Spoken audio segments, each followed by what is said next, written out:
Саламатсыңар урматтуу мекендештер. Мен ар дайым айтып келгем, дагы да айтам. Мен бирөөнүн Кудайга ишенип, Кудайдан коркуп, жаман иштер жасабай, ыймандуу болуп, улууну урматтап, кичүүнү узатып, жакшы жашаганына каршы эмесмин. Мен Кудайга ишенген жакшы адам болот десе, отузга чыкпай жатып, сапсайтып же эчкиникиндей кылып сербейтип сакалы коюп алып, катындардын көйнөгүндөй болуп, арабтардын дамбалын кийип алган кыргыздын балдарына каршымын. Мен Кудайга ишенген жакшы адам болот десе, жап-жаш туруп, бир жакшына сулуу жүздөрүн жашырып, оронуп чүмкөнүп, кемпир болуп алган кыргыздын кыздарына каршымын.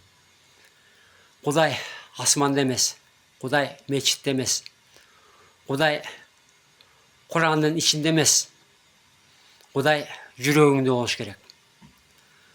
Кудайга жаккан адам болуш үчүн кийген кийимиңдин, жасаган ырым-жырымыңдын кереги жок. Кудайга жасаган жакшы иштериңдин кереги бар. Мен кечээ эле Ошто областтык ооруканадан чыгып, бутум ооруп, жаңы базарга барайын деп 127 маршрутка чыксам, менин курагымдагы менден улуураак, анан 1-2 жаш балдар бар, келиндер отуруптур. Отура турган орун жок экен, бутум ооруп аткан.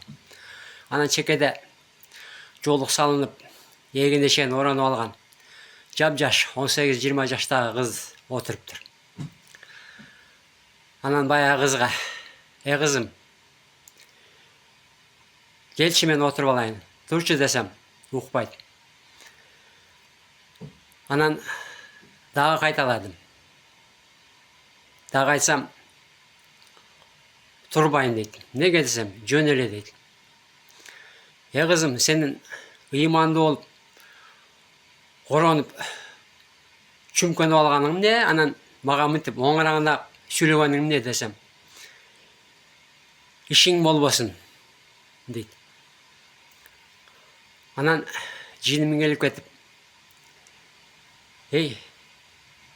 мен сенин чоң атаңдагы адаммын. Неге сенсирейсиң десем, сенсирейм эле, ишиң болбосун дейт.